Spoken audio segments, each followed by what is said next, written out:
Happy Sunday, everyone. How is everybody today? It's been a beautiful day. It's kind of cold. I've been enjoying sitting in my sewing room looking out at the pretty sunshine, but it's never gotten above maybe 15 degrees today. It's pretty cold. So I'll turn off the little banner here. So how is everybody? Got a few people coming in. Hi, everybody. I'm trying to get let me get my other computer set up over here so I can see who's talking to me.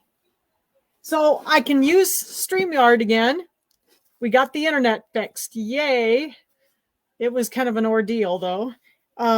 Evidently, there was a bad cord all the way from my dad's main street, all the way back to the house here. And then they still had to work on the street because there was something out there that was causing problems. So I think they got that fixed, and it seems to be working because I've had StreamYard working on and off all day, and I've never gotten that little symbol. So we must be good. So hopefully the video will not start and stop tonight. So what is everybody doing today? It's cold here in Northeast Wisconsin. I bet if it's cold here, it's probably cold in Wisconsin too. So I wanted to say hello we have a bunch of new people that have been joining the group and from YouTube. So anyway, I just want to say hello to everybody. And I know I've got a bunch of people today that this is their first time getting to see Sew Along with Jen live. So I've been doing this for about 3 years, actually. So, and in California, we got somebody from California. Yep. Hello. You're making freestanding lace hearts, watching basketball. Go. Well, Dad's watching the football game. So Dad's watching the Super Bowl in the other room. So, but anyway, I've been sitting out here working on the March classes. So I was going to show you what I've been working on. This is the first one for March. So welcome to all my YouTube people. I appreciate you joining our group. But this is the first. Somebody just said something. I didn't see it. We are doing fine. Dad's enjoying the football game, I think, today. So, but this is the class that we'll be doing the first Sunday in March. So this is the rectangle bench buddy. It's called Bunny Kisses and Easter Wishes. So this is what I made today. I thought it was really cute. Has little prairie points on the bottom. So we'll be doing that. And then the other one is the little bunny rabbit. I don't have it quite done yet. I've got it almost done. I'll show you what I've got done so far. Here's the little bunny rabbit so far. This is the bunny rabbit pillow that we'll do the second weekend in March. So no, I don't, Shannon. We don't sell fabric in our store. So I buy most of my fabric. I bought most of my fabric from my girlfriend's quilt shop online. And I also have a bunch of fat quarters. I have this huge box full of Kimberbell fat quarters that I cut a lot of them out of that. So no, we don't carry fabric. I'm sorry. We sell sewing machines. So no fabric kits. All right. So that's the other one I've been working on. I have to put I got to finish it up after class tonight. So, but tonight we're going to have some spring. No. Who asked that question? I'm not sure who made that. Oh, Denise, do you make the pillows using the 5x7 design size? A lot of them, Denise, are the 5x7, but this one that we're doing tonight, they give you two options. They give you a 5x7 version that you can do 2 hoopings, or you can do the 8x8. And I do the 8x8s because I have the 8x8. I prefer not having to multi-hoop. So that's how I did both of these. So, oh, you'd be poor if you worked in a fabric store. So would I. It's bad enough working in a sewing machine store, Shannon. I have a lot of sewing machines and accessories and thread, and it's amazing. So anyway, since we're back on StreamYard, just so you know, at the top of the post, there's a place where you can allow Facebook to give me your name when you text on Facebook. If you haven't done that, do that. You can even do it after the class. On the top of the post, there's a little link you can go to and just say, okay, it's okay to give the names. Otherwise, I don't see your names. I do have another computer over here that I can see your names on, but I like to, it's nice to be able, the screen's bigger. So yes, there's two different, that must be Denise again. Yes, so there's two different ones. So let's talk about that. So let's go ahead and get started with Spring is in the Air. So now I've done some pre-sewing because this was a really long stitch out. It was like 35 minutes or something like that. And I thought so much of it was just applique and then sewing. I figured we could just walk through it and you'll be just fine. Okay. So let me go ahead and switch my camera over here. Boy, I missed using StreamYard because now I can switch my cameras and my microphones over. It's so nice. Without having to choose. All right. So here is some of the stuff here. We're going to talk a little bit about the cutting. And I want to make sure I had the right, put my little note over here to make sure I got on the right step here. Okay. So I used a few colors of thread, mostly greens. So I had like 4 different greens. There was a lime green, which is this one, an emerald green, a mint, which is up here. And I think I have it behind me because I was using it earlier. And then there's this kind of peachy color for the words that I used, and then a really dark green. So there was 2 kind of emeraldy greens. And a second, let me move this just a little bit. There we go. So I had like 4 greens, and then there was this mint julep, which is this color right here. And I forgot to bring it over here. I was using it earlier with another one that I'm working on. So, okay. So I used about, I'm using Brother colors for those of you who don't know. I used 1072 lime green, 507 emerald green, 1293 mint julep, 1348 cherub rose. That's what this one is, this kind of peachy color. And 1092 forest green, which is a real dark green, and then 0077 Kelly green. Okay, so those are the colors I used for this one. Let's talk a little bit about the fabric. So what Denise was asking about, and I put a note up here, there is a split design if you only have a smaller machine. Like if you only have a machine that's a 6x10 or less, you can do a split design, and they have separate instructions for the split design. So you can use your smaller hoop. Okay. So you can do this in 2 pieces. So like you do the bottom half with the shamrocks, and then you do the top half with the kite. Okay. So that is available for those of you who have smaller machines. Okay.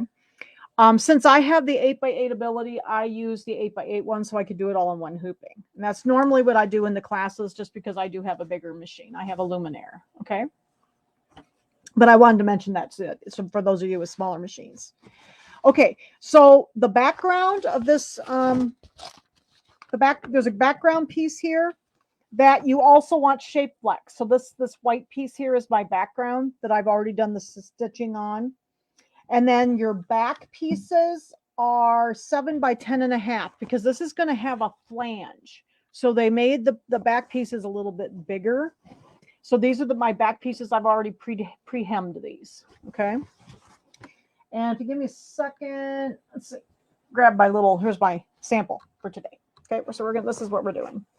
And this is the back. So see the back goes all the way up to the flange, and then there's a separate flange. So we're going to spend time doing the flange and putting it together tonight instead of doing so much of the embroidery, because this is pretty straightforward, but I'm going to walk you through a couple of things. Okay.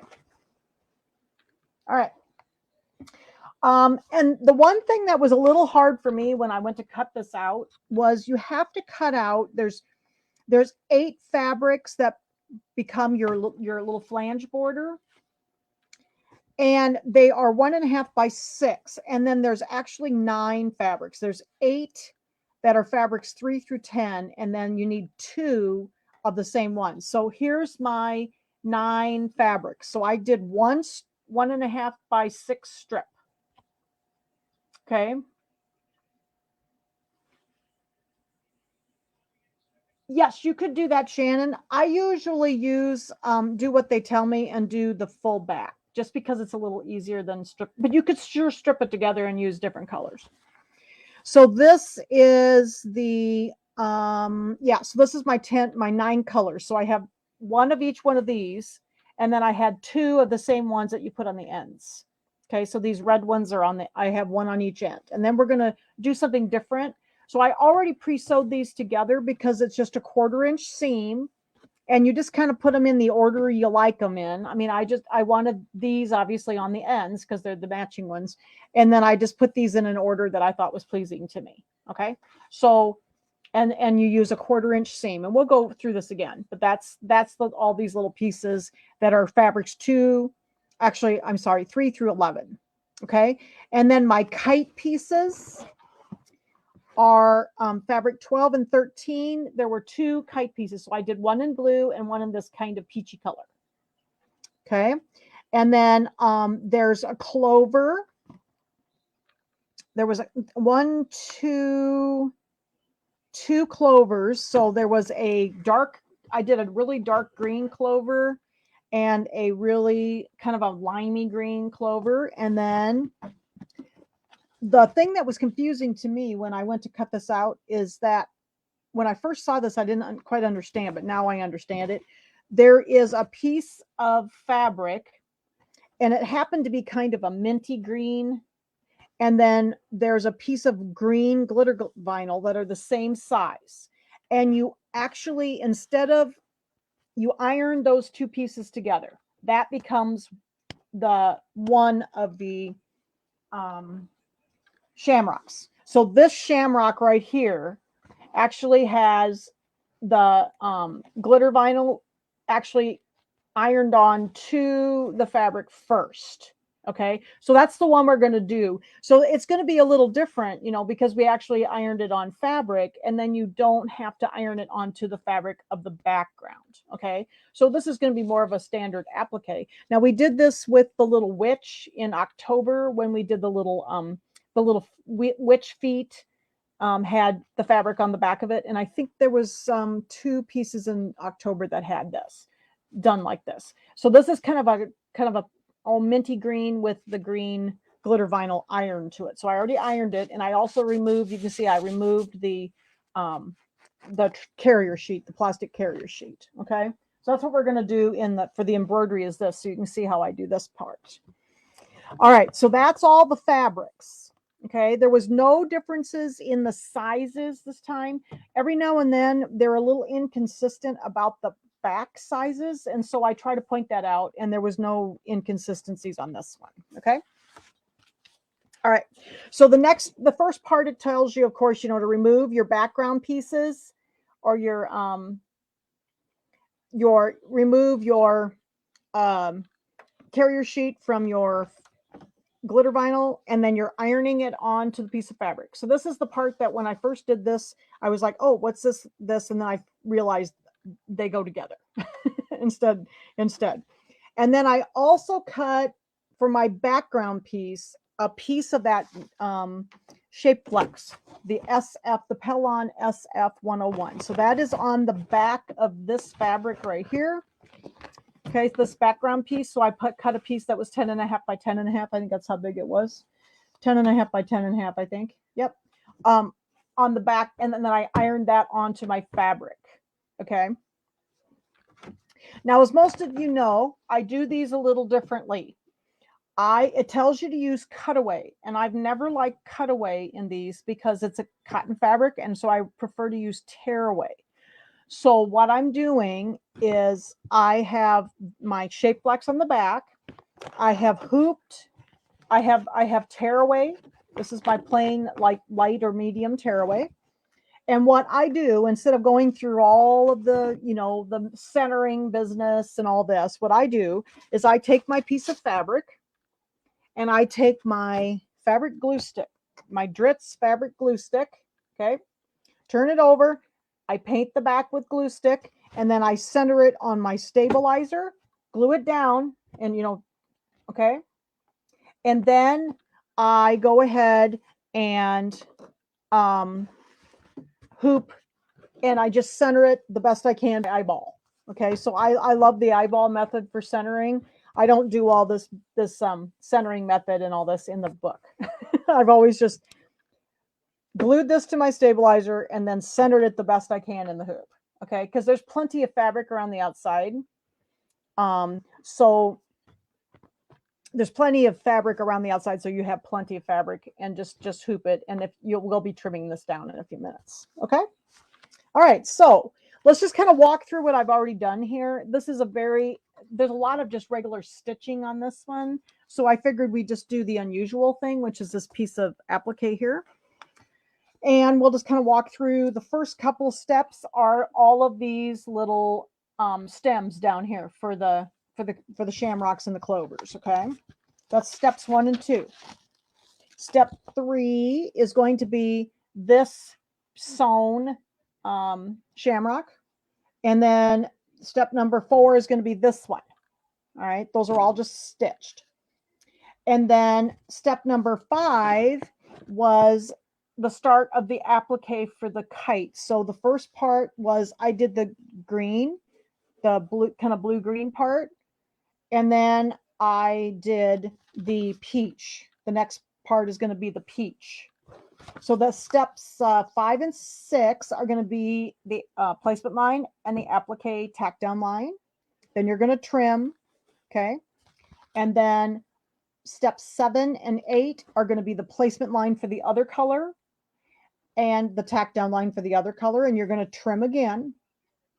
Okay. Step number 9 is going to be the placement line for this clover. And step number 10 is going to be the tack down line for that. Now they do recommend for most of these, I don't know if you can see it real well, but these are motif stitches. So they recommend that you use matching thread when you do the tack downs, because this it's not a satin stitch, it's more of a motif, and you will see that tack down line a little bit. So either match your fabric or match the thread you're going to use. Okay, so both of these are like that. Now you can see I did a darker outline on this limey one, so I definitely wanted to use matching thread with this one. Okay, so that was this was steps number 10 was the tack down. And then 11 is the placement line for this clover, and 12 is the tack down. Okay. This is pretty straightforward, so that's why I thought we'd just kind of walk through it. 13 now is where I'm going to start, and this is going to be the placement line and the tack down line for that combined piece that we made. This is the glitter vinyl with the fabric already adhered to the back. So this is a one piece of applique material. So step number 13 in the design here, I've already got it to my step number 13, is going to be my placement line. And I got to make sure I have my right fabric thread in here. So I'm going to use my emerald green for this one. I wanted this one to match. So we're going to do this in emerald green. Okay. All right. Oh, Jan asked me how to you find me on StreamYard. Jan, actually, I'm only on Facebook. StreamYard is a device for me to get to Facebook. I'm not logged into Facebook, so you have to find me on Facebook. All right, so here's our placement line. So this is step number 13, the placement line for this combined piece of applique material. Okay, second here, I gotta trim. I've been getting these little tails. I think I'm going to take my machine to Ron and have him check that out. I keep getting these tails. So then I'm going to take this combined piece of fabric. So see, I'm not going to have to press this. It's already pressed. I'm going to cover my placement line. And step number 14 is going to be my tack down line. Trying to find my pillow. Where did my pillow end up? Oh, okay. All right, so I left the emerald green in this for step number 14, but I actually decided to use a different color for the outline. And I used for step number 15, which after we trim, we're going to trim first, is a lime green. But see, this thread really, really matches my fabric. So that's another way to do this, is to do the matchy thread. And it's so matchy. I have to go grab my glasses.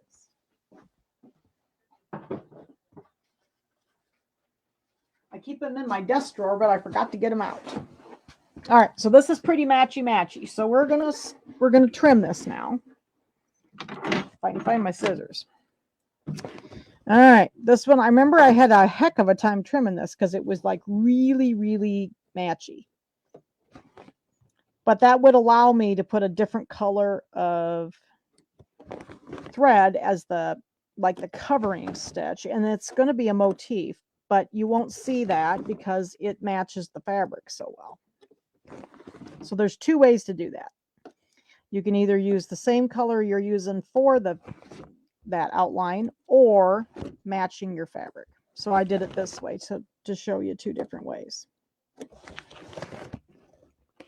So we're going to trim this. And remember, you got fabric and that glitter vinyl in there, so you got to make sure you get them both trimmed. Makes it cute because then the little polka dots, instead of them being just white, they're green, kind of a minty green. Yeah, I think they did that on the, I know it was on the little witch that has the little feet. And then what was that was the square one, and what was the rectangular one? I think they did it with the little witch's hat on the rectangular one for October.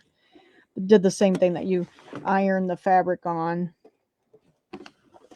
to the glitter vinyl in advance. And I'm getting there.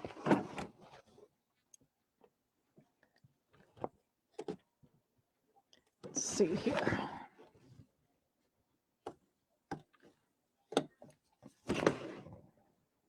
All right, so there's my little shamrock with my little green polka dots, like lime green or kind of minty green polka dots. So now number 15 is going to be the covering stitch for that, and I am going to change the color, and I'm going to make it lime green instead of the emerald. I'm actually going to switch it, and I could have switched the lime green and done that for the tack down if I wanted to, but this is so matchy you won't be able to tell. So we'll do the lime green because that's how I did this one. Okay, so here's the lime green on this one. Okay, so we're going to do it that way. This was a fairly full motif stitch. Some of the motifs are very open, and this one's not. This one's pretty, it was a little bit fuller. So, all right. So now we're going to do the little cover stitch for this one. So that applique piece was just a little bit different because of the way they did it with the glitter vinyl already attached. This one was kind of fuzzy too. Some of the applique, the motif stitches they used on this one were a little bit on the fuzzy side, so they had like little hairs on the sides, so it's kind of neat. All right, so we're going to go around this one. So I just kind of mixed up, I had those 4 greens and I just kind of mixed them all up with the shamrocks. So there was a variety pack down here. Now, if you're doing the 2-part one, this is the part, you would have done this part down here, and then you do the top part separately. And it has instructions you can print out just for that 2-part design.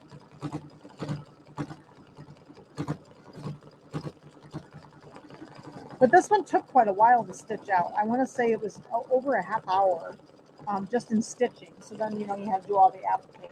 So I thought, I thought maybe you'd like to focus maybe on this border, because it's different than some of the ones we've done, because it's got all those pieces. So we'll focus on the assembly instead of the embroidery today. But we are going to do this one. I think I like that lime green. This is not a really lime. It's kind of a palmettos color, sort of. Anybody have any questions so far? Is this making sense to everybody?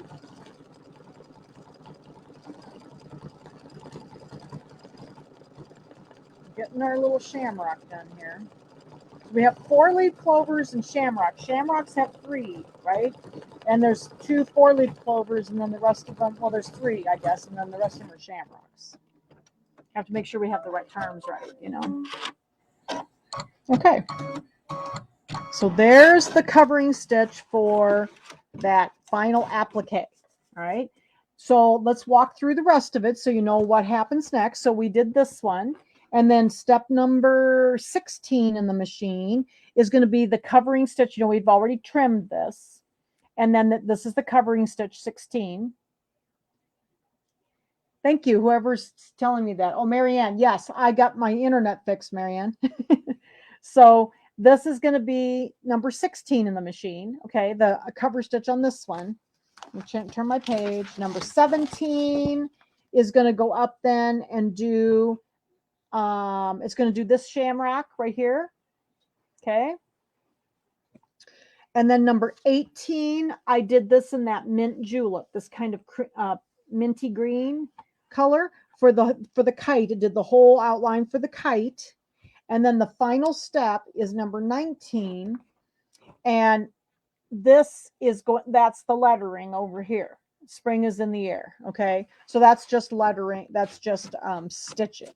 Okay. So that's the quilt or the entire embroidery for the top. And it's all done in one hooping in this one because I did the 8x8. Okay. All right.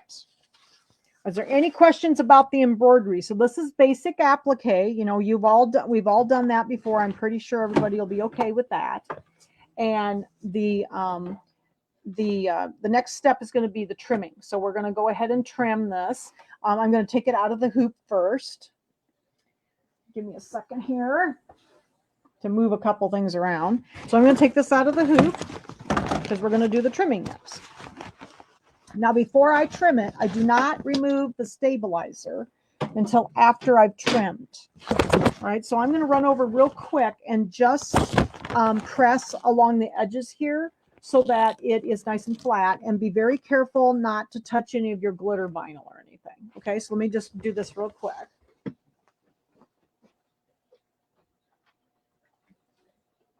Makes it easier to trim if it's flat along the edges.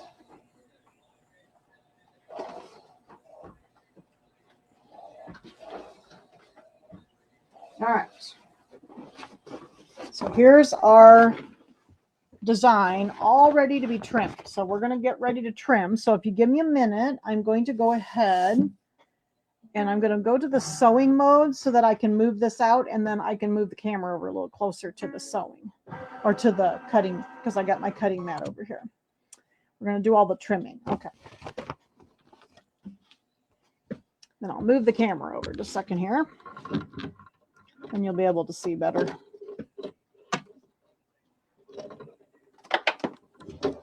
What I'm trimming.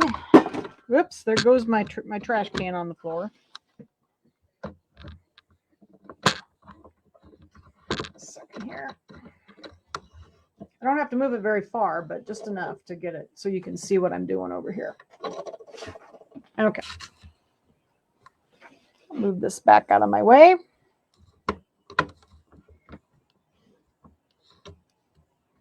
Okay, so we're going to do the trimming on this one. Now this one says, where did I lay my book? I'm always losing stuff. Where did I lay it, guys? Did it land on the floor? Maybe it landed on the floor. I'm always losing something. Oh, here it is. Got too many things in here. All right, so I'm going to lay this on my Martelli roundabout. I love this thing. Oh, here we go. Here's my book. Okay, and it says, so again, I said leave the tearaway on. I like to trim with the tearaway because it keeps everything nice and flat. And then I'm going to trim this to 8.5 by 8.5. Okay, Now it does have a special instruction on this one. I forgot to highlight it. It says the ruler is placed at the bottom of clover stems. The stems will be partially sewn into the seam. So I don't know that I read that when I did my first one. Look, I didn't. So I'm reading it now. This one did have a special thing. I didn't even pay attention. So we'll do this one correctly. So it says the ruler is placed at the bottom of clover stems. The stems will be partially sewn into the seam. Okay. So in other words, we're going to lay this down here. This is the 8.5 by 8.5 pop ruler. If you don't have these are awesome. And I'm going to slide this up here to the bottom of the stems. Mine turned out fine. It just was a little higher. My stems weren't at the bottom. So here we go. We'll just put this up here. And I'm checking to make sure it's kind of equal on this way. Okay. I love these because then you can see where you're cutting. All right. I think I'm happy with that. So now when I go to cut this, I've got my rotary cutter and then this rotating mat really helps. So I am left-handed, so I'm going to be cutting over here on the right first. So I'm going to be moving this way, and I'm going to hold this ruler with my right hand, and I'm going to slide my blade on the inside of this, just very carefully. I'm always very careful when I cut with these because they are a little tricky because we're used to cutting on the other side of the ruler. So it just makes it a little bit tricky. But if you just take your time,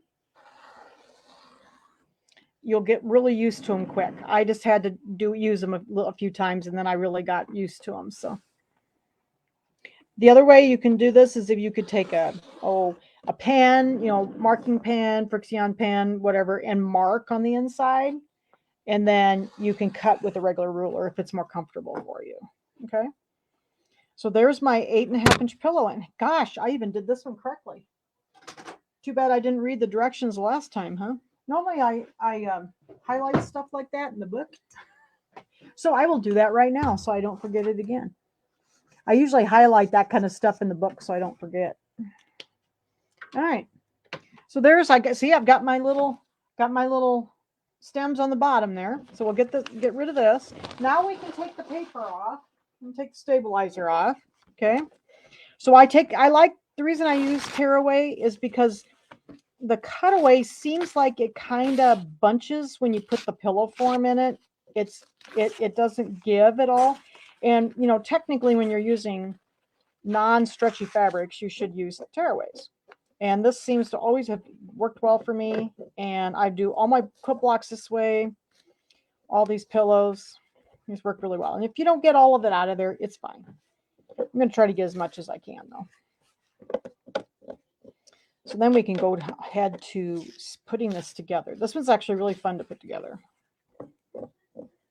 And this one will be even a little different looking because I read the directions correctly. These up here. Let's see if we can get some of this down here.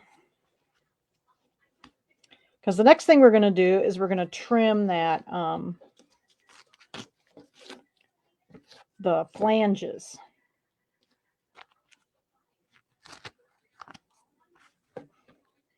Yeah, I'm glad that the internet's fixed. It was the guy was here for like 2 hours because he had to change like this big long cable that was from the street. It's like a half a block out to the main street here.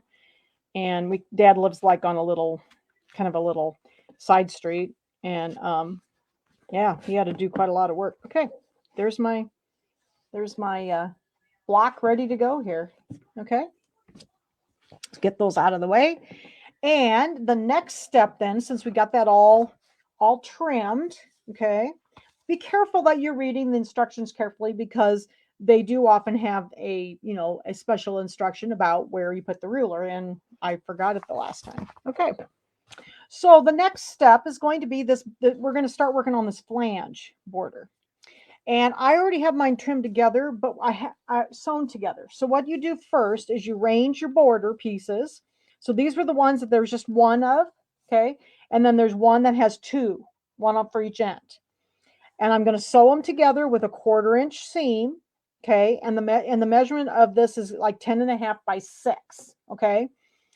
The next step is going to be, we need to trim this into 4 pieces that are going to be our 4 flange borders. Now, what I would tell you is you want to be, I put it right here, be careful because there is just enough width. These need to be trimmed, it says, using a straight edge and rotary cutter to cut row lengthwise in 4 1.5 by 10.5 strips. So 1.5 inches wide. So be very careful that you're not, off, because I almost didn't have enough on my first one that I did. So I'm just going to be real careful here. And I'm going to be a little on the scant side. So I'm placing my ruler just inside that 1.5 inch line, because otherwise I may not have enough fabric, because it's just enough. So in other words, be accurate with your measurement. Okay, so I'm going to turn my ruler, or turn my rotary mat again. And let's see if Jan can do better than I did last time. So I'm going to be very careful. You don't want to slip on this. Again, there's like no extra fabric. Okay, so here's the first one. So again, we're going to do a 1.5 inch strip. So I sewed them together and pressed them down. So see, I pressed all my seams to one side. Okay, we may press a seam a different way when we go to put this together, but pressed them all the same way. Okay, and I'm going to go ahead, and again, I'm going to be kind of a scant 1.5 inches to make sure I have enough. Okay. And we're going to cut this one. So here's the second border. And the third one. Again, I'm being a little on the scant side. I was so surprised. I got to the end and I was like, oh, well, I hardly have enough. Whoops. Or I might have possibly actually cut my strips just a hair longer this time, because I cut this one out later. So this one's coming out pretty good. But see, it's not any too much. I might be able to cut off just a smidgen off the end here. Just a little teeny tiny bit, see? So not very much. Okay, so there's the last border. So those are our flange borders. So all those little rectangles, 1.5 by 6, is that what they were? Yeah, 1.5 by 6 inch. Sew them all together and then cut them the other way, and they make those cute little 1.5 inch. We're gonna have all these little 1 inch squares finished. Okay, on the pillow. All right, so I'm going to move my camera back now, and now we're going to start putting these little flanges on. So I need to switch my machine over to sewing too. Let me pull my camera back over here.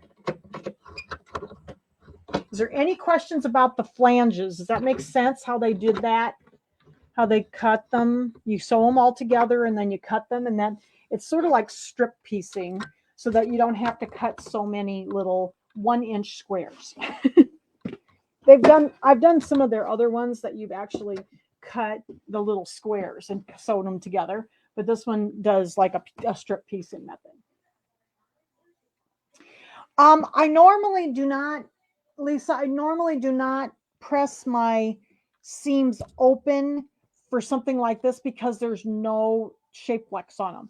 I do press my seams open because this is more like a quilt thing. So I normally don't. I do open my seams when I have shape flex on the back because it's so stiff. Okay. So this does not have any of that. So I did not. I just pressed them to the side like I normally would for a quilting thing. Okay.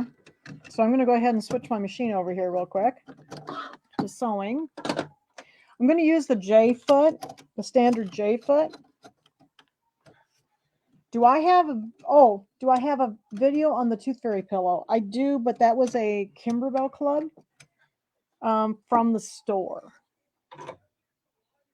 It was a couple years ago.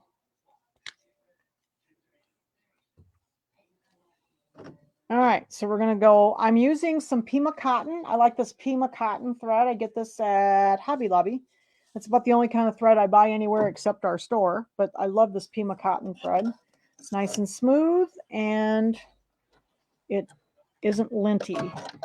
We're going to put that in the needle. Got a number 11 needle in my, and oh, by the way, the needle or the bobbin was bobbin thread for the embroidery. So I just had regular bobbin thread in for that. Now I'm going to switch over to my Pima cotton here. I'm going to get that in here. All right. So I thought this little border was kind of ingenious how they did this. I thought it was kind of cool. And how they do this is, you know, we cut them all the same size, right? But, you know, one has to be bigger than the others. So how they do this is they said, use a seam ripper, remove pieces 1 and 10 from the ends of 2 strips. So 2 of the strips we're just going to use as they are. So I'm going to set those aside. And then the other 2 strips, we're going to take the little red squares off the ends. Okay. So I was like, how come they're all the same length?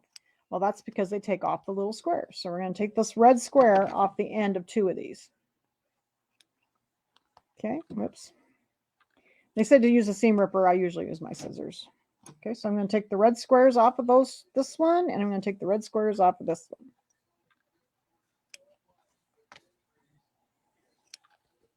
one. All right. There's one. Whoops. One more to do. But I figured you'd probably want to see this border in the flange and how I put the flange on, because this is a little different than some of the, we've only done, I think one other one, wasn't it one of the Halloween ones that was like this, that had the little flange border on it? I think I made a separate video.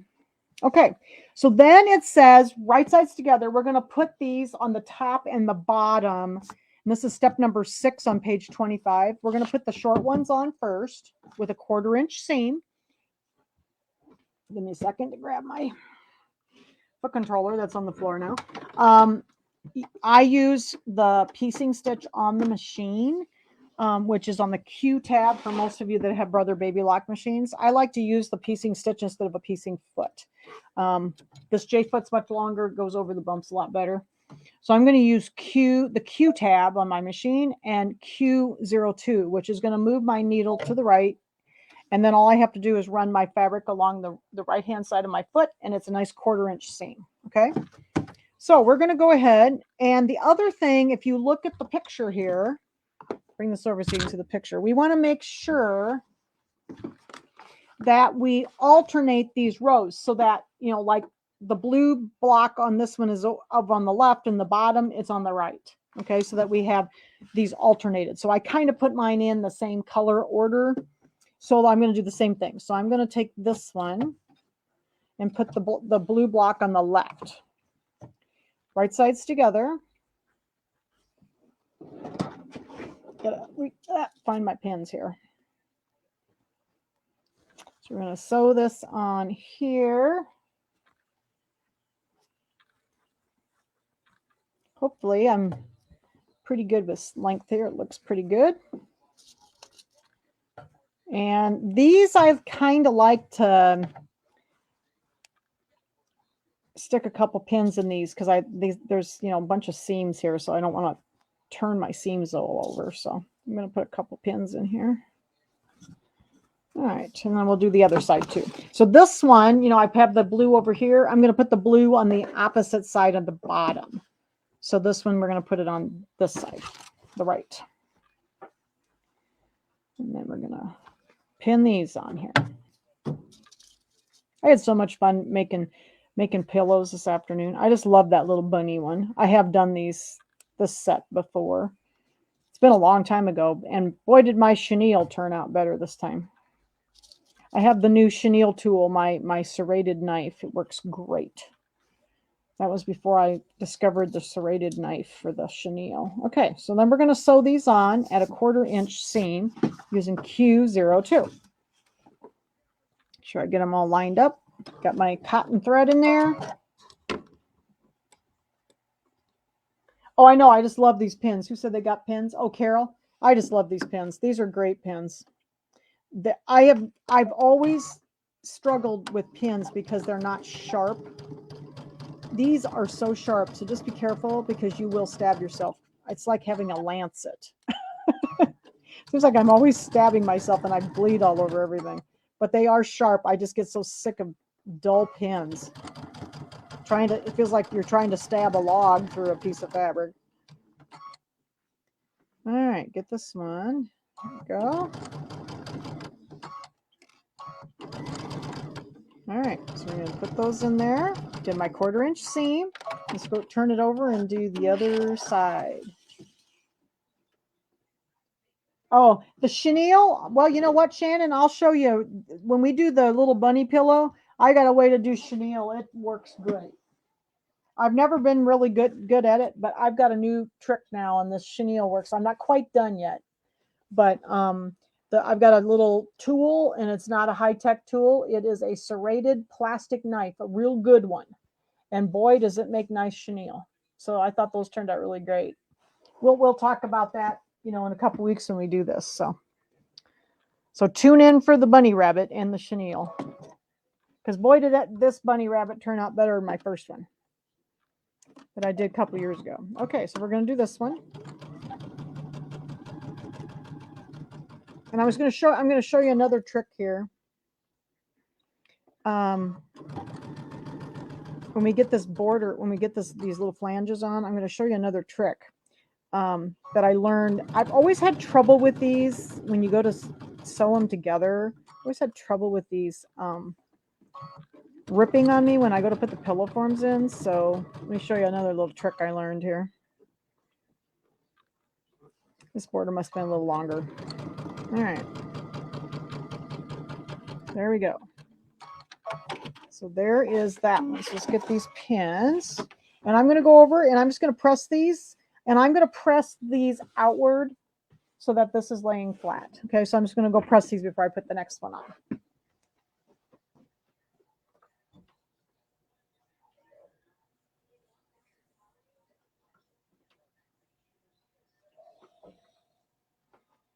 I think my border was just a hairish off, so let me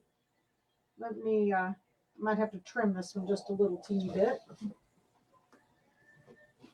Looks like I might have to trim just a hair because I was a little off. So give me a chance to get that kind of straightened out a little bit. I'm not the best cutter in the world, so sometimes I have to fix my goofs a little bit. Wasn't too bad though. About a 1/16 of an inch on each end. On one end. Okay, so there's those two. Okay. Yes, that pillow is really, really cute, Lisa. And that, I'll tell you what, once I found that serrated knife, I can do fringe like no other now. and it's, you got to get the good ones though. You got to buy the expensive cutlery, the plastic cutlery that works the best. So, all right. So now we're going to go ahead and right sides together. We're going to do the other sides. So I want these little, we have little intersections here and I want to make sure that these nest. So we may have to turn over one of these seams. So see, I had done them all the same. So I want these to nest. So it's going to nest up here. And I'm going to look at this again because we want to make sure that we put these borders on so that they are, again, like opposite of each other. So I want this one with the blue. I'm looking at the picture down here on the left. So I'm going to do this one. I'm going to flip it right sides together. And this one nests at the top, but it doesn't nest at the bottom. So we're going to just turn that seam over so that it nests, okay? Do you have to nest? You don't have to. This is kind of stiff though. And if you don't nest it, I can't get them always to line up very well. So I am going to just turn this. I'm just going to turn the seam over and finger press. It's so tiny. I can just finger press it. And then it will lay flatter in here. This is kind of stiff because that, I'm going to say that shape flex is on there. And then I like to pin on both sides of the seam.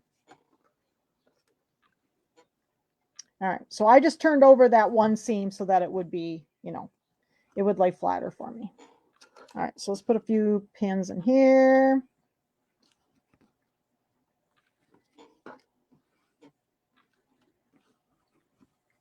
Maybe. Like I said, I'm not always the best cutter, so I did pretty well this time. All right. Then the other side, we want to make sure we have it the opposite like we did before.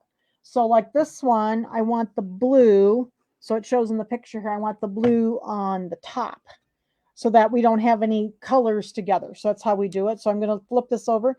Now this one this one's going to nest down here, but it's not going to nest at the top. So we'll flip it over on the top. So let me get this one in here. Nestle those little seams together. Second here, I've got everything on the floor. And my chair won't roll because I'm on the carpet. There we go. All right, so we're going to do these two. And then I'm going to go down here to this one, and I'm going to flip that over again.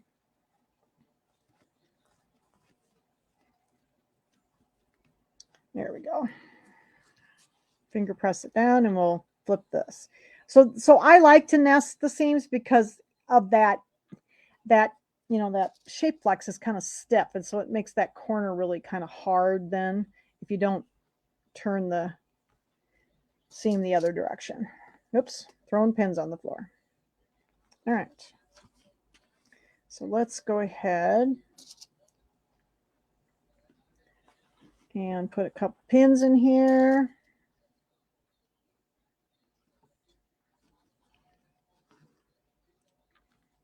I cut most of these out of scraps, so I noticed that some of my fabrics are a little ravelly on the edge because I had a bunch of scraps. All right, so now we're going to do the same thing. We're going to sew this on either side, okay, of our little pillow here. Do my 1/4 inch seam. Now this one I am going to I'm going to tack off so that I don't have. Oops, let's take a stitch forward. There we go. Oops, I think I might have unthreaded my needle now. Sorry, guys. You get to watch me thread the machine again. I'm going to tie this off on the end so that I don't, since this is kind of the top, I always like to tie off my borders usually so that they don't come off. There we go.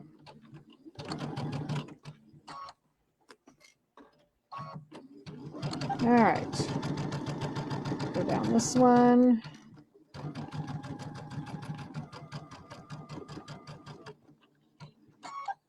Sure, I get them laying flat here. Whoops, must have had a little bubble in that one. Like I said, I'm not always the best cutter. So these, this is when I notice it, is when I'm working with these little, little itty bitty squares. That's why I don't do little itty bitty squares very often. All right. Then we're going to tie this one off down here. Cut it up. So we'll do the other side. Oops, forgot to pull that pin, didn't I? I got a little bubble in here. Oh well, you won't be able to see it when I get it all done. Okay. Do this one. And for those of you, you know, I know most of you sew quite a bit, but you know, be good when you're sewing, you know, make good habits when you're sewing. Lower your needle before you start a seam. Put your thread under your foot, because then you won't get that problem with like it eating down into the needle plate. Take a few slow stitches before you know, like turn on the gas. My grandmother was very diligent about sewing, and she taught me a lot of little stuff like that.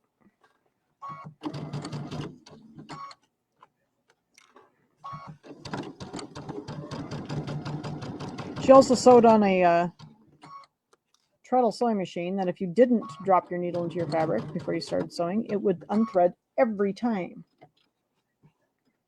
So it's good sewing habits. You know, practice good sewing habits. Ouch, I just poked myself one of those. Those pins are so probably going to bleed on this. Sorry, guys. Those pins are so sharp. So if you don't know which pins I'm talking about, these are called magic pins. They're on the website. They're on the ShieldSewingCenter.com website. They're called magic pins. They are awesome. I like good pins. I spend money on pins. Okay. Turn on the gas. Yeah, I have a tendency to sew really fast. I don't usually sew fast on classes because I don't like to, intimidate people because I sew really fast. And this machine sews really fast. Okay, so now I'm going to, whoops, I missed a pin, didn't I? We're going to go ahead and I'm going to press these outward as well. Okay. And then I'll be right back. This pillow is really fun to put together. This is like my favorite part of this. It's putting this little border on.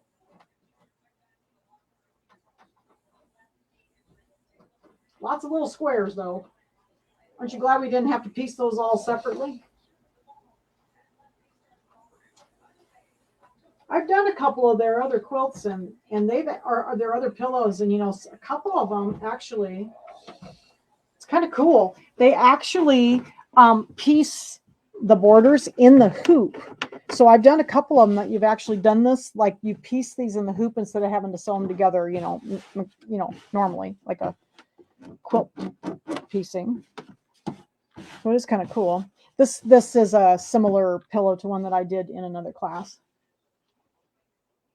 I wouldn't even me neither. I'm not a little person. I mean, I don't like to do little teeny stuff, so I'm not very good at it. So, okay. So now here's our top. What do you think? So there's our top. We got our borders on there. It wasn't hard.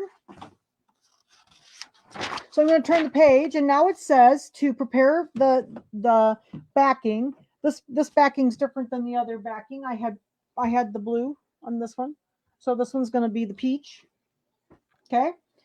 And I went ahead and I hemmed, did my little hem on one of the long sides of each piece. Okay. Like that. So they're already hemmed. I did that in advance. Okay. And now what we're going to do, now normally in the instructions, they show you doing the overlap horizontally. I normally do mine vertically, so you can do it. It doesn't matter. It works either way. I always do mine vertically, so that's the way I'm going to do mine. And so what I'm going to do is I'm going to put the right sides together. Okay. And the first thing I'm going to do is I'm going to match up these raw edges over here of the first piece. And it doesn't matter which way you overlap them. I'm left-handed, so who knows if I overlap them the same way that you would overlap yours if you're right-handed. So it doesn't matter. It's an envelope back, so either way works. Okay, so we're going to go ahead and match these raw edges up first. Put a couple pins over here. I just love these flange borders. Are so cute. All right. And then we're going to go out here, and then I always like to put a pin, where the hem is, so I know where it's at. And I'm going to go ahead and turn it over and do this side.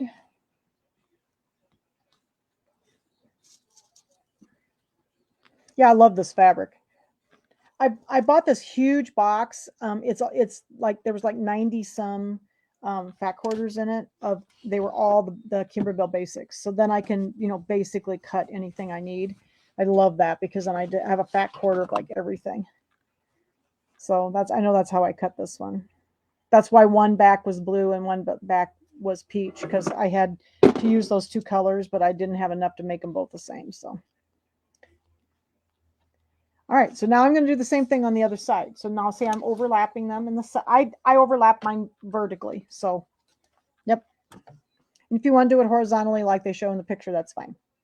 Either way is fine. Oh, I know. I love that. It's called the Kimberbell Basics box, and I think there's 92 fat quarters in it. It was expensive, but it was worth it because, I do a lot of Kimberbell stuff, so I like to have the fabric. And then I keep all my scraps, my Kimberbell scraps, because so many of their things are just little scraps, you know, little bitty pieces. So I keep all my scraps in a box just with Kimberbell. And then I can, you know, cut out of those. So I cut most of my pillows out of my scrap box. Where did I get it? I ordered it online. I don't remember who I got it from. If you look for the Kimberbell Basics fat quarter box, we ordered a few. We have an account with Maywood, and I can't count on them to actually get fabric to me, so I kind of have not ordered from them. So I would just tell you to try see if somebody has one in stock. Nothing's in stock right now anywhere. So hard to get everything. Oh, does Missouri, or does my girlfriend's quilt shop have it? Okay. Yep, that's a good place in Logan. I sold a few of them to people, but we're not actively ordering fabric right now because I just get frustrated with it. I don't have time to be calling them every 3 minutes to see where my stuff is. Okay, so now this one, we're just going to sew all the way around with a 1/4 inch seam. All right, so this envelope back, but then this one's going to have a special thing. So I do like to start, you know, like where that overlap is right here. Okay. And I'm going, in this case, we don't need to sew over it a couple times because there's not going to be any pressure on this because of what we're going to do next. Okay, so this pillow right now is 10.5 inches square. So remember, our little pillows are actually only 8 inches square, right? So we're going to do something else at the end here. So I'm doing my 1/4 inch seam using my Q02. I'm going to go around the corner here.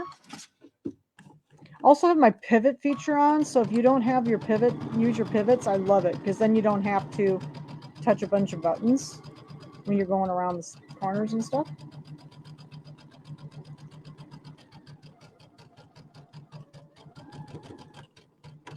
And for some of you new people, I am sewing on a Brother Luminaire. We also sell Solarises at our store, so we have baby lock people too. And this is a Brother Luminaire. I like Disney, so I usually buy the Brother machine. Okay, so I'm going to sew around this.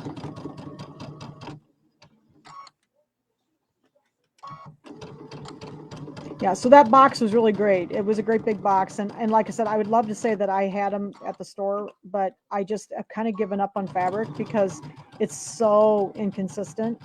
Even during good times, fabric is incredibly inconsistent getting it. And now, right now, it's almost impossible. I mean, it could be 6 months to get something that you order, you know.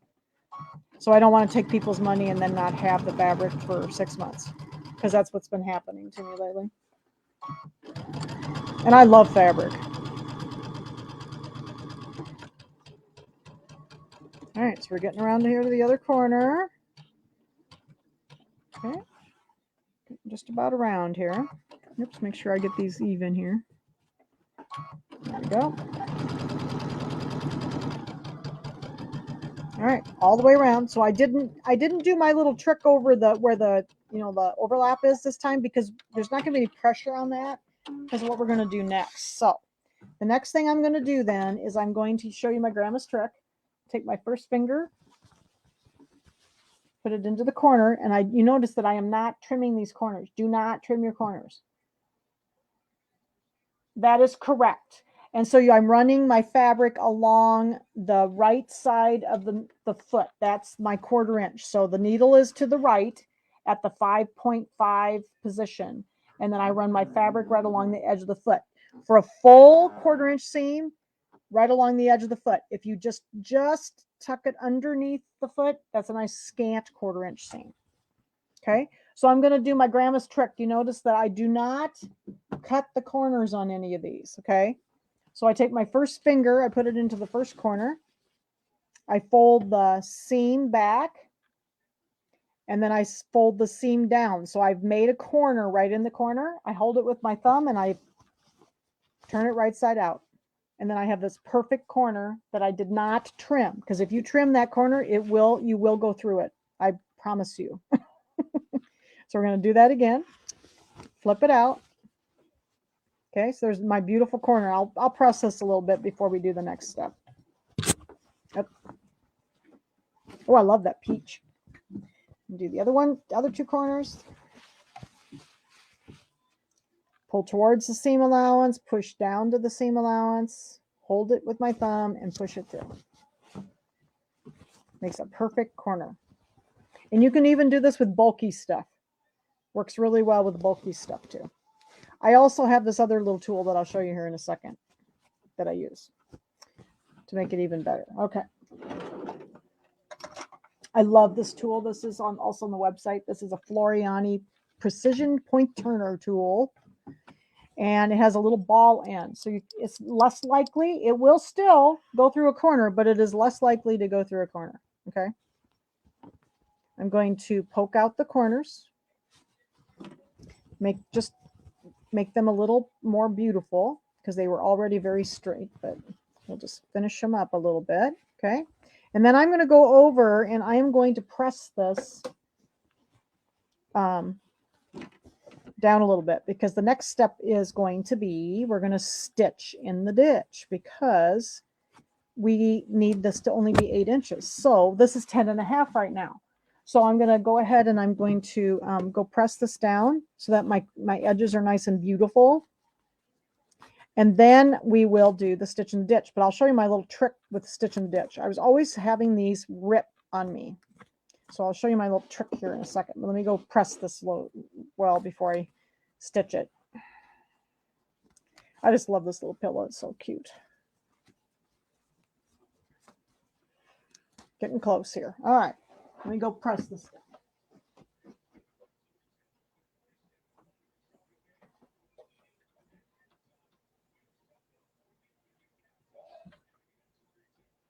Want your flange to be nice and beautiful on the edge.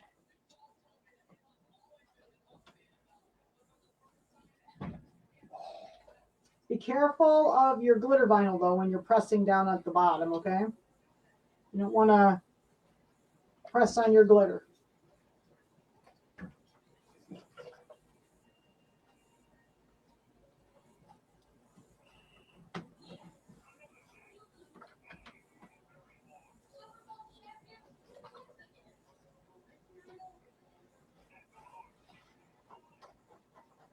All right. Okay, so here is my pillow top. We're almost done. So now what I do is I like to put a few pins in here just to hold this nice and flat for me so that it doesn't scoot on me. So we're going to put a few pins around the outside edge here. Okay, because we need this to be 8 inches for our little pillow form.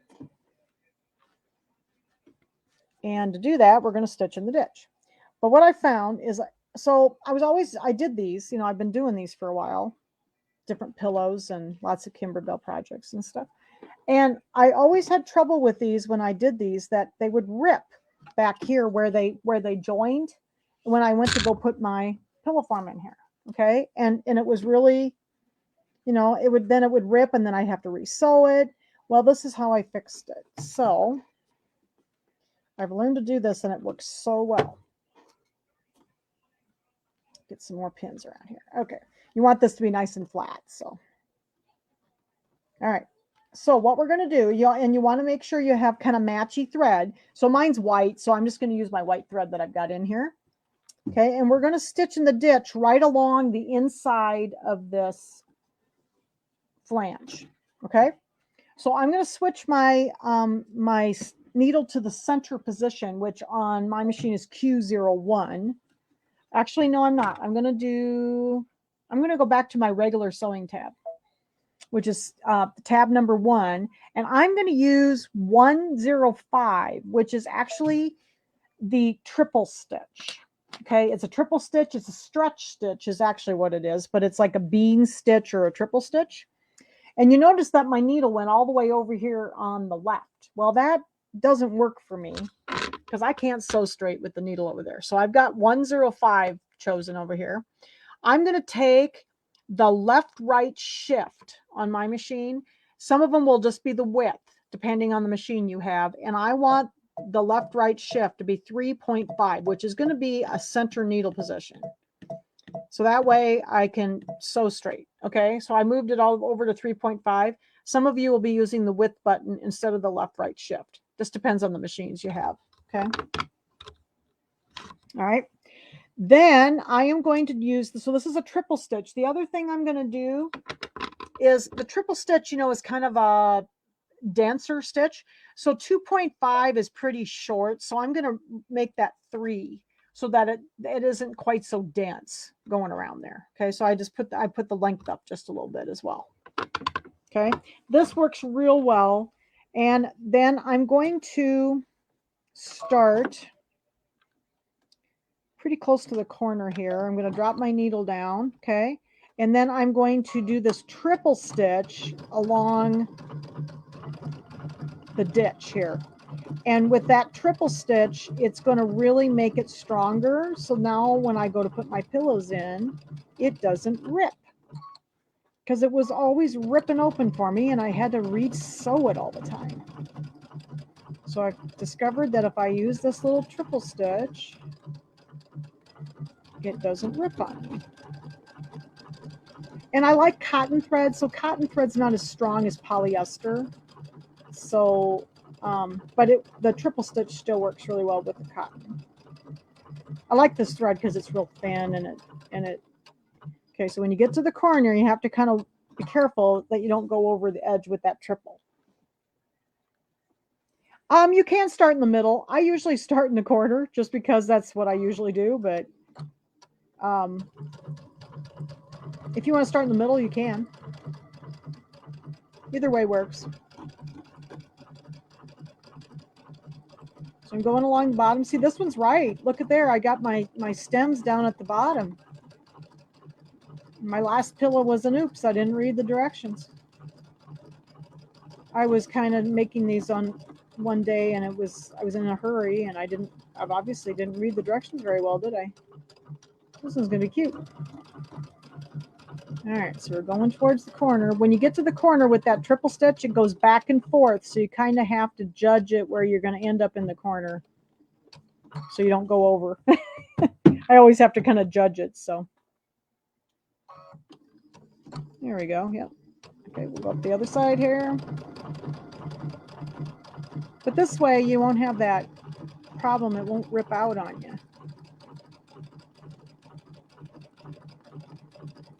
And the class, you know, the No Place Like Home event that we're going to do in March, it has a flange on it too, and it's a really big pillow, like an 18-inch pillow. And so this triple stitch really works well for that. All right, so we're going up the side. Got one side yet to do, and we'll be done. Okay. I think I'm a little over my corner, so I'm going to pull the needle up and reposition just a little bit. There we go. Okay, one more side.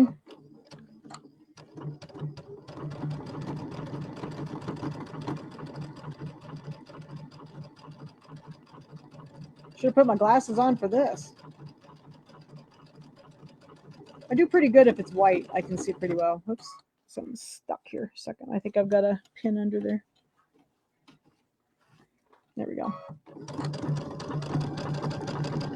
My foot hit the head of one of those pins. These are a little bit, they're kind of like a little plastic pin. And so they, and the other thing I love about them is they have these longer heads on them. So you can grab them better. And then they won't melt. They won't melt if you hit them with the iron, which is nice. That's why I always use glass head pins before, but I've never found a pin that's so sharp. Some of those glass head pins that you buy like at Joann's and stuff, oh my gosh, it's like trying to stick a log through your whatever you're working with. Okay, so I'm going to tie this off and cut. I think my scissors are on the floor as usual. Use these. All right, turn that little tail off, and let's get rid of some of our pins. And there's the triple stitch all the way around. And yeah, you might see it a little bit, but you know, once you put the pillow in, you really don't. But I found that I don't have to re-sew everything constantly. because it seems like I take the pillow forms in and out. You know, maybe you wouldn't, but I do, because, you know, sometimes I have to store these flat because I make a lot of little pillows and stuff. And when I store them, I take the pillow forms out and store them flat. All right. So there's our pillow form. Let's look at the back here. Okay. So there's our trip. You can see this triple stitch a little bit more on the back. See? Okay. Whoops. That's what my problem is. So I'll have to fix that after class. See, I caught that with my, so I'll have to fix that. That's what it was. I usually try to put a pin right there, and I did up here, but I didn't have it close enough evidently on this side. So see, that's what my little problem was. I'll fix that later. I'll rip and then put a little piece there. All right, so there's that. And then when you go to finish it, the finishing is the little twine that you make into the, and what I did is I just tied some bows, and I used a glue gun. So I just tied some bows with my black and white twine, and I put one like here, and I think I made 3 bows. And then I just took my glue gun and glued them on so they look like the tail of the kite flying down. So here's my other pillow with the little tails. So I made, 3 bows. So I made a bow here, and I think it was about 12 inches. Made a bow, and then I just left a little string here, and then made another bow, and then I glued it there and made the 3rd bow down here and glued it there. And that's how you finish up your little pillow. Now this one is a square pillow. So the pillow form is, I made my pillow. Okay, so I make most of my pillow forms. And so I forgot to tell you this last week, but I made a note on when I put the video up. When I put the picture of it up. But I make most of my pillow forms. And so when you make the square one, you're going to cut it 8.5 by 8.5. Take a 1/4 inch seam all the way around, and then stuff it and then sew it shut. Okay, so, and I like to use like a nice muslin or something to make it. And then and I like to wait and put the embellishments on once I get it inside the pillow form, because I got to fix this first. So I'm going to have to fix this little boo-boo back there. But I like to put this on after I get it in the pillow form in there, because then I know where it's going to end up within the pillow forms there. Okay. So this is 8.5 by 8.5 squares, 2 of them. 1/4 inch seam all the way around, leave an opening, stuff it, and then hand stitch it shut. And then the little pillow, and I told everybody the measurements last week, but we'll talk about it. This is the pillow for the rectangle ones.